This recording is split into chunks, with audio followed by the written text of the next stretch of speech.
नमस्कार, good morning family. तर सकाळचे 6:15 वाजलेत आणि मी कामावर आली आहे. मुंबईमध्ये सध्या भयंकर थंडी आहे. एवढी जबरदस्त थंडी आहे की मी कामावर येताना कुडकुडत होती. तर स्वेटर घालून आलती, पण आल्यावर मला किचनमध्ये काम करावं लागतं. त्यामुळे मी स्वेटर काढून गाडीच्या डिकीत ठेवलं आणि लगेचच कामावर पोहोचली. तर मी स्वयंपाकाची कामं करते आणि सकाळी 6:15 वाजता कामावर पोहोचते, कारण मला दोन्ही घरच्या कामावर टिफिन द्यायला लागतात. तर पहिल्या घरी मी एंट्री केली, दरवाजाची बेल वाजवली आणि कधी दार उघडतो आणि आत जाते असं झालेलं, कारण की खिडकी उघडी होती आणि त्यामुळे खूप थंड हवा आतमध्ये येत होती.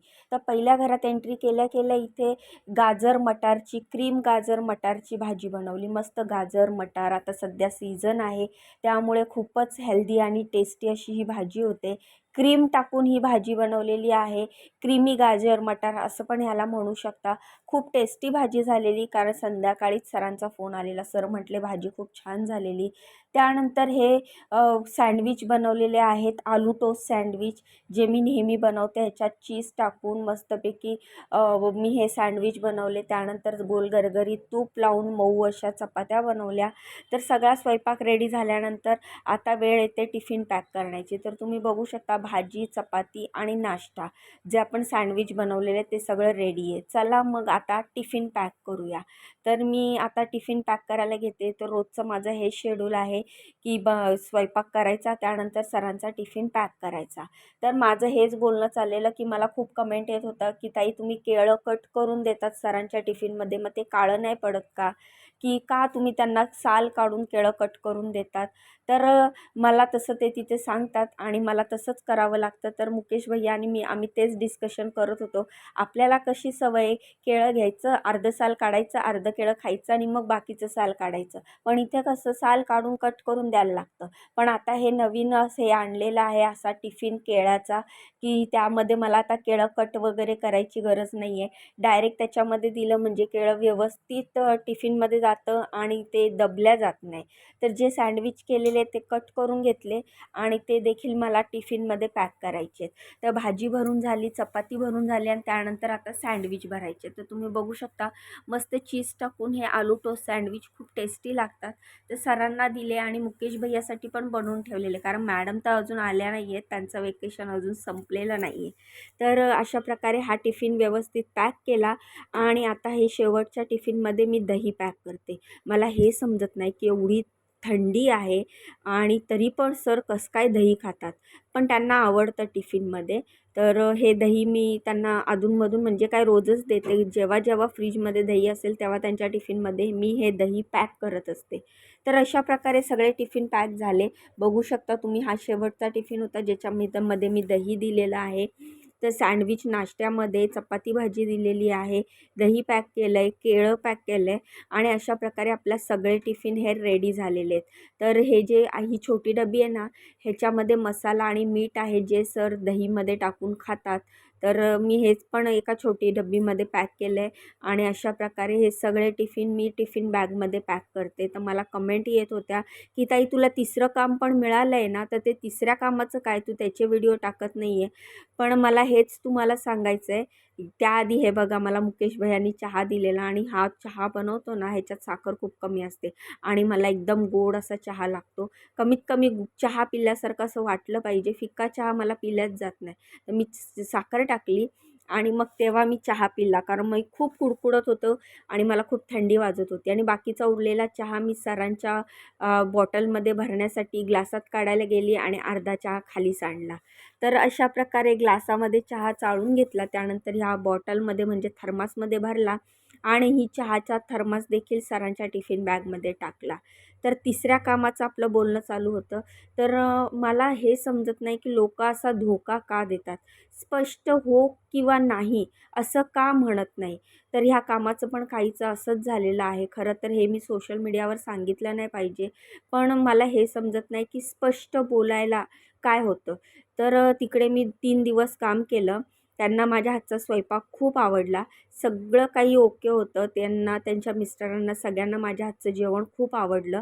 पण मला त्यांनी तिसऱ्या दिवशी असं सांगितलं की आम्ही ख्रिसमसच्या वॅकेशनसाठी 3-4 दिवस बाहेर चाललो आहे रीमा. तर तुम्ही 3-4 दिवसांनी मी फोन करेल तेव्हा या. आणि नंतर मला सिक्युरिटीकडनं कळलं की त्यांच्याकडे 6 वाजता एक बाई जाते. तर मला त्यांनी सुरुवातीला फोन केला तेव्हा त्यांनी मला सकाळी 6चा टायमिंग सांगितलेला. पण मी त्यांना म्हटलं की माझं सकाळी 5:15चं काम आहे, तर मला सकाळी 6ला यायला जमणार नाही. तर ते म्हटले माझी मुलगी स्कूलला जाते, तर मला सकाळीच पाहिजे. तर मी म्हटलं मी 9 वाजता फ्री होते, तर मला 9 वाजता जमेल.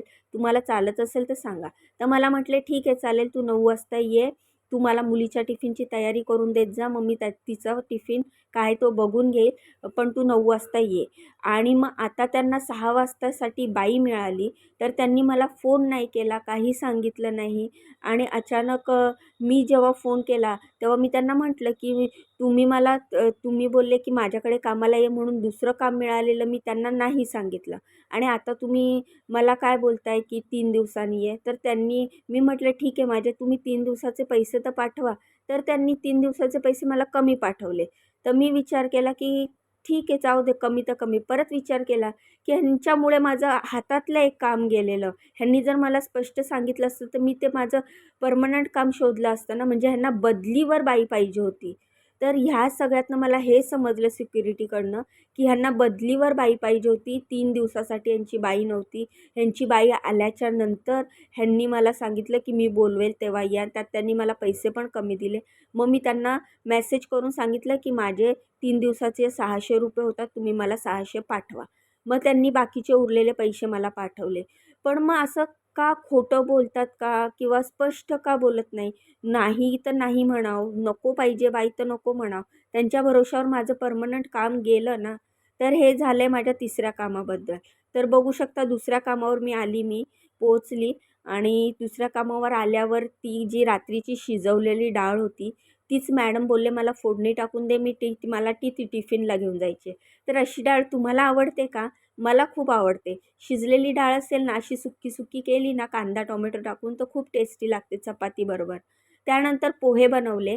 तर मॅडमला टिफिनसाठी ती शिजलेली डाळ दिली फोडणी टाकून आणि चपात्या दिल्या. नाश्त्यासाठी पोहे बनवले. दुपारच्या लंचसाठी वांगं बटाट्याची भाजी बनवली मस्त रस्सेवाली, शेंगदाण्याचा कूट घालून. सगळ्यात आधी मॅडमचा टिफिन पॅक करून दिला. जी काल संध्याकाळी शिजवलेली डाळ होती, त्याला मस्त कांदा, टोमॅटो टाकून फोडणी केली आणि ती फोडणीची डाळ सुक्की त्यांना दिली टिफिनमध्ये. त्यानंतर चपात्या दिल्या आणि हे दुपारच्या लंचसाठी घरच्यांसाठी बनवलेलं वांगं बटाट्याची भाजी आणि ब्रेकफास्टसाठी कांदे पोहे बनवलेले आहेत मस्त बटाटा, शेंगदाणा घालून. त्यानंतर चपात्या बनवल्या. स्वयंपाक तर झालेला आहे, पण त्यानंतरचा हा सगळा पसारा आता मला आवरायचा आहे. तर पटकन मी किचन वगैरे साफ करते, भांडी वगैरे घासते, ह्या कढया वगैरे रिकाम्या करते कारण मला ह्या घरामध्ये सगळंच काम आहे. तर कढया वगैरे रिकाम्या करून भांडी वगैरे घासून झालेली आहे. तर तुम्ही बघू शकता मी कढईमधली भाजी ट्रान्सफर करून छोट्या भांड्यात काढून ठेवलेली आहे. त्यानंतर पोहे पण मी दुसऱ्या भांड्यात काढून ठेवलेले आहेत आणि ह्या भाजीची आणि नाश्त्याची कढया वगैरे सगळ्या घासून घेतलेल्या आहेत. चपाती पण मी डब्यात ठेवून झाकून ठेवलेली आहे. तर इकडचा माझा सगळा स्वयंपाक झालेला आहे. किचन गॅस सगळं क्लीन झालेलं आहे. भांडी घासून पुसून जागेवर ठेवली आहे. किचन आणि बेसिन घासून ठेवलं आहे आणि गॅसचं मेन नॉब बंद करून आता मी चालली आहे घरी. तर आता सध्या 2च कामं आहेत. मिस्टर पण म्हणतात सध्या तुझ्याकडे लाडूच्या पण खूप ऑर्डर आहेत आणि त्यात तुझ्या ह्या कामाचं पण प्रेशर आहे. तर तू आता हे तिसरं काम पकडूच नको. 9-9:30 पर्यंत घरी येत जा. मुलाचं आवरलं की मुलगा ट्युशनला गेल्याच्या नंतर म्हणजे तुला लाडू बनवायला वेळ पुरेसा मिळेल आणि थोडाफार आराम पण मिळेल. पण मी विचार केला की एखादं काम 9 वाजेचं मिळालं तर 10-10:30ला घरी आली तरी चालतंय ना. पण मिस्टर म्हणतात नाही पण आता तुला लाडूच्या ऑर्डर आहेत जसं मेथीचे लाडू, डिंकाचे लाडू, अजून ते ड्रायफ्रूट्सचे लाडू, अशा माझ्या लाडूच्या ऑर्डर चालूच आहेत. दिवसाला मी एकच ऑर्डर घेते, जास्त घेत नाही आहे. कोण माझ्याकडे वजनावर पण लाडू मागतंय 200 ग्राम, 400 ग्राम, तर ते पण देणं मी चालू केलेलं आहे. मी वजन काटा ऑनलाईन घेते आहे.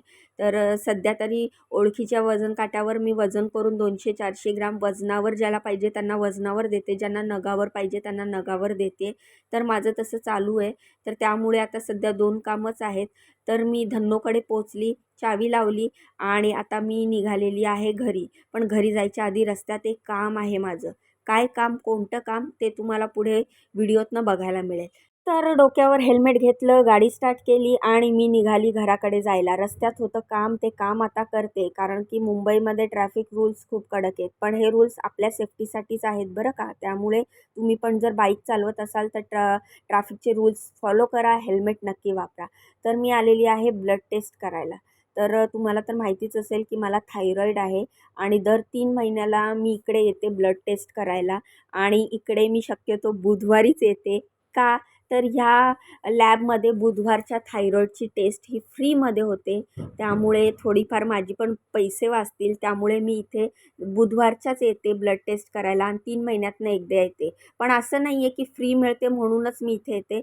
माझं बाकीचं काही असेल जसं सिटी स्कॅन, घरात कोण आजारी असेल, बाकीचं मिस्टरांचं शुगरचं वगैरे टेस्ट किंवा अधूनमधून ECG वगैरे करायचं असेल तर आम्ही ह्याच लॅबमध्ये येतो.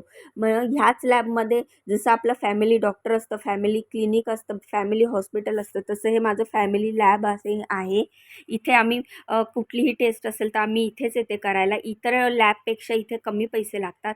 त्यानंतर ब्लड टेस्ट करून आल्याच्यानंतर मी परत गाडी स्टार्ट केली आणि घराकडे आली. घरी आल्याच्यानंतर संध्याकाळी 31stचं मुलांना थोडंसं बाहेर घेऊन गेली पाणीपुरी आणि आईस्क्रीम खायला. तर आम्ही सगळे बाहेर आलो होतो. 31st आहे तर 12 वाजेपर्यंत तर आम्ही जागणार नाही कारण सकाळी सगळ्यांनाच लवकर उठावं लागतं.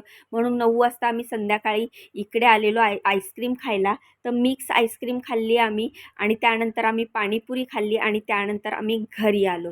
तर मस्तपैकी एन्जॉय केलं. मुलांबरोबर आले की मी पण थोडंसं मुलांसारखी होते कारण की मुलांनाही छान वाटतं. मस्तपैकी फिरत माझ्या मुलाबरोबर मी आणि मिस्टरांबरोबर मुलगी असं आम्ही मागे पुढे चालत होतो. मुलाला व्हिडिओत ये म्हणते तर तो तर व्हिडिओत यायसाठी खूप लाजतो. तर तो व्हिडिओ अवॉइड करत होता. पण तरी पण तुम्हाला माझा मुलगा आत्तापर्यंत तुम्हाला ओळख झालीच असेल. आणि त्यानंतर मागे होती मुलगी आणि मिस्टर. तर ही आहे माझी मुलगी आणि मागे होते मिस्टर. तर आम्ही चाललेलो आता पाणीपुरी खायला आणि शोधत होतो सगळीकडे. 30 रुपयाला पाणीपुरी होती. पण मी म्हटलं इकडे चला, इकडे 20 रुपयाला मिळेल. कारण 4 प्लेट पाणीपुरी मागे 40 रुपये वाचणार होते. म्हणून आम्ही चाललेलो पाणीपुरी खायला. तर चला, तुम्ही 31st कसा सेलिब्रेट केला मला कमेंट करून नक्की सांगा. कसा वाटला आजचा व्हिडिओ ते पण कमेंट करून सांगा. आणि मग भेटूया उद्याच्या नवीन व्हिडिओत. असाच मला सपोर्ट करत राहावा आणि तुम्हाला हॅपी न्यू इयर, नवीन वर्षाच्या खूप खूप शुभेच्छा. आपले नवीन वर्ष पाडव्यालाच असते, पण तरीही प्रत्येक सण सेलिब्रेट केले पाहिजे. तर चला उद्या भेटूया नवीन व्हिडिओत. तोपर्यंत बाय. श्री स्वामी समर्थ.